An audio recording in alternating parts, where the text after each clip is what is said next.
दोस्तों, अमूमन हम ये सुनते हैं कि धर्म की पालकी ढोने की जिम्मेदारी ओबीसी यानी कि पिछड़े वर्ग पर है और वो अमूमन ऐसा करता दिखाई भी देता है।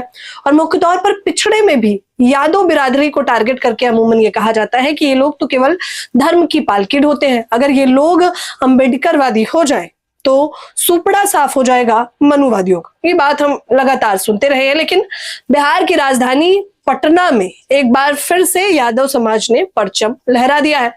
एक शादी जो सुर्खियों में बनी हुई है, एक शादी जो बीते 2 दिनों से लगातार सोशल मीडिया पर छाई है, एक शादी जिसको कहकर लोग कह रहे हैं कि इनसे कुछ सीखिए और इस प्रकार की शादियां रचाइए जिससे देश में जागरूकता फैल सके।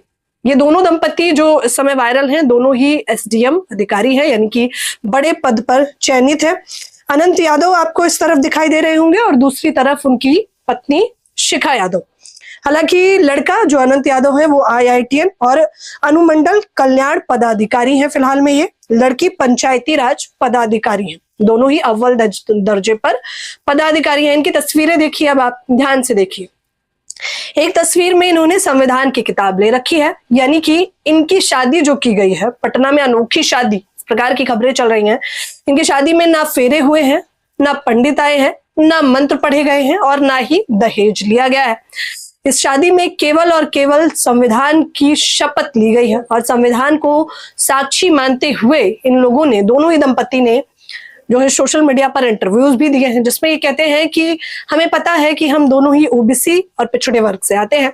हमें पता है कि हमें बोलने से लेकर पढ़ने तक का अधिकार बाबा साहब BR अम्बेडकर और ज्योतिबा फूले ने दिया है और हमारे तमाम महापुरुषों ने हमें यह अधिकार दिया है कि आज हम इतने बड़े पद पर भी हैं और साथ ही साथ मंच से शादी भी कर पा रहे हैं।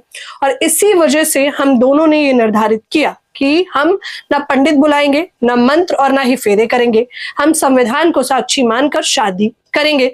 शिखा यादव जो कि अनंत यादव की पत्नी है, वो तो यहाँ तक कहती है कि अमूमन जो पंडित आते हैं और वो मंत्र उच्चारण करते हैं तो वो तो हमें समझ नहीं आता है, लेकिन जब हम संविधान की शपथ ले रहे थे तो हमें महसूस हो रहा था कि हम क्या कुछ कह रहे हैं, इसलिए ये शादी हमें समझ आई है। इसको लेकर लोग अलग अलग तरीके से प्रतिक्रियाएं दे रहे हैं। देखिए, आप सोशल मीडिया पर लिखा है, यादव समाज की SDM दुल्हन ने संविधान को साक्षी मानकर की शादी। हालांकि एक तस्वीर में अनंत यादव के गले में पटका है, उनके परिवार के भी इंटरव्यू लिए जा रहे हैं। पटके पर जय भीम लिखा हुआ है, जो ये दर्शाता है कि दोनों ही दंपति अम्बेडकरवादी विचारधारा से संबंधित है।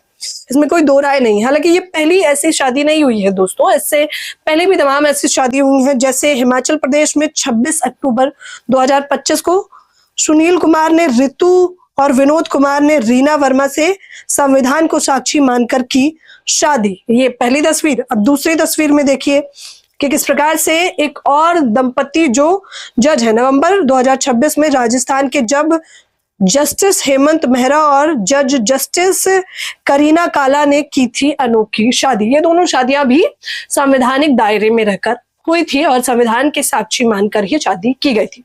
अब एक नया चलन भी हमें अमूमन देखने को मिल रहा है कि जो लोग पढ़ रहे हैं, लिख रहे हैं, विचारधारा को मानने लगे हैं, अम्बेडकरवादी है, वो कहीं ना कहीं इस प्रकार की पहल करते हैं जिससे देश में एक जागरूकता फैले। और इसी का एक और उदाहरण बन गए हैं SDM दंपति। हालांकि आप लोग भी मुझे अपनी राय जरूर दें। शादी पर आपकी क्या कुछ प्रतिक्रिया है, आप हमें खुलकर अपनी राय रिपब्लिक समाचार के कमेंट बॉक्स में बताएं। धन्यवाद।